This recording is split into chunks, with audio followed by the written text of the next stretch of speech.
What is going on, YouTube? This is Clay with Clay's AC and Auto Repair and Accurate Engines here in Grand Rapids, Michigan.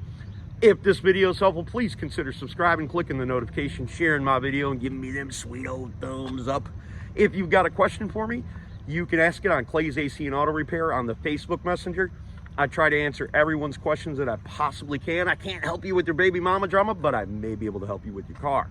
Remember, if anyone else can do it, I promise you, you can do it too. When you find the spot of the video that you're looking for, please at nighttime turn the volume down and put it on one of my sweet Clayway playlists if I'm able to help you out.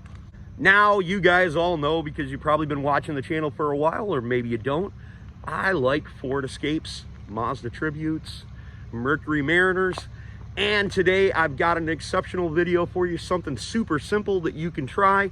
If your vehicle's not running quite right, this is a V6 model, and it has vacuum lines on the back of it. Not only do the vacuum lines affect the runnability, they also affect your heater and your blower motor working. So we're going to take a look underneath this hood, and I'm going to describe some things to you, and then I'm going to show you what I fixed. So this vehicle is a 3.0 V6, and this is a very common drive line for these automobiles. And they're exceptionally good engines, with the exception of sometimes in the back of these, the shock tower rust out, and I replace them here on the channel and show you guys how to do it. Plus, people bring them to me from all over the country, and to repair them as well. The other thing that goes out on them are alternators, and I also have exceptional videos showing you how to replace them and the catalytic converters, etc., etc. But today, our video is about vacuum lines. They will dramatically hurt the automobile and make it not function properly. It's not that it won't run, but it certainly will become a nuisance after a certain amount of time when the vacuum lines start to break. So all the stuff that I'm talking about is primarily back here. We've got some vacuum control for our EGR. We got our brake booster control, things of that nature. And what this does is it causes your vents on the inside of your vehicle not to work. It causes it to kind of miss at an idle real weird, and doesn't really have anything to do with the coils and spark plugs, even though them known to be issues as well. We're going to get into fixing that, and quite simply, you just need to replace the lines. You don't have to go to buy brand new lines from Ford. You can go to the junkyard. You can use vacuum lines. Just make sure the rubber's not all cracked up and replace them as needed. So right now I'm going to be working on my 2002 Ford Escape. This should be fairly the same for most Ford Escapes with your manual controls down here on the temperature setting. And we're going to be showing you how to get this to blow out the vents when it just starts blowing out the top right there. Now, this is a vacuum operated system, so that means that engine vacuum is created and it's sent up here to your heater controls, and inside your heater controls it switches little motors that are also vacuum operated underneath the dash. Sometimes the motors are electronically operated and can fail on later models like this. But in my situation, it's a vacuum operated system, and the vacuum hose is broken because Ford uses a less than perfect rubber compound for these vacuum hoses. So what we're going to do is we're going to pop the hood and we're going to check for some broken things. This could also cause weird idles and things like that.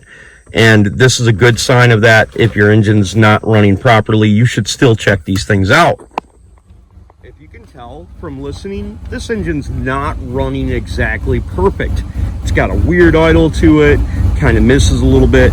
After you give it a little bit of gas, it runs just fine and it gets you around, but it's not 100% perfect, so I suspect that there's probably a vacuum leak. Okay, so most of these will have an engine cover on them, and they're usually held down by a couple 8mm screws on the top of them. My engine cover has been missing for a long while, and it's not a big deal. Back on the back side of this engine, there's quite a few vacuum lines that you can't see just by looking at them. So we're going to take a peek back here. We already see that whatever this is broken. That can't be making anything work good. That vacuum hose is broken. That vacuum hose is split. This is just common Ford stuff, and if we look right down there at that hose right there, we can see that that's not good. I actually have a donor one of these vehicles, so we're going to just inspect the rest of this rubber hose. That doesn't look good. And I think what we're going to end up doing is probably replacing this whole section.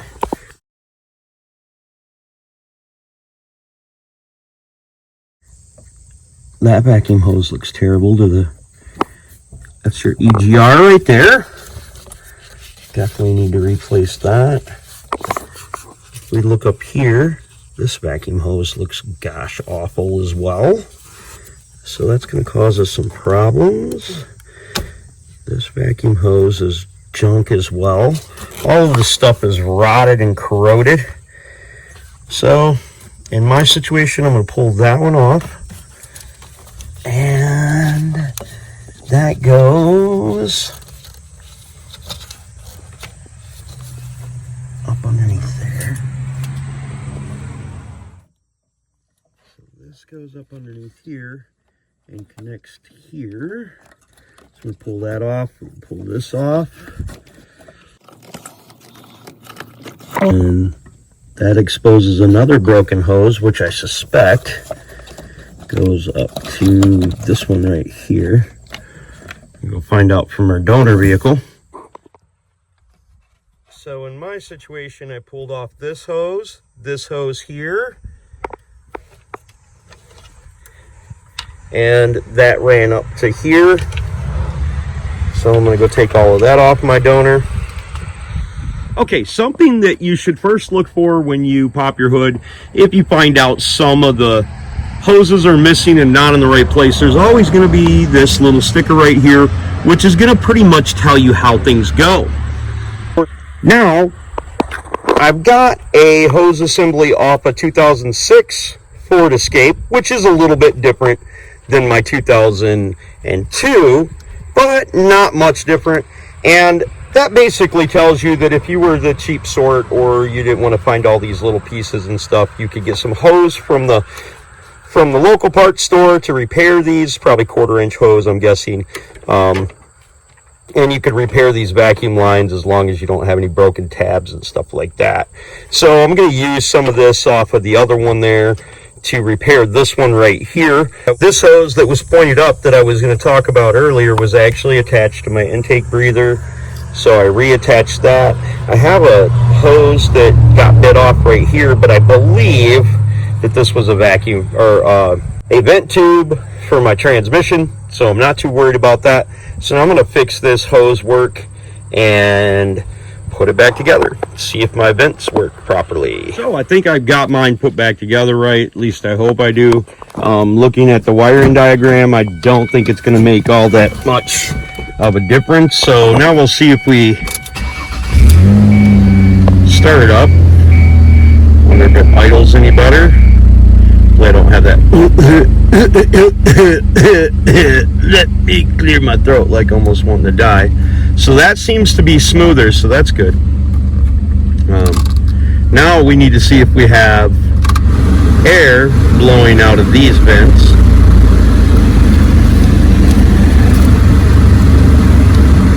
I was going to try to use that to demonstrate that we do.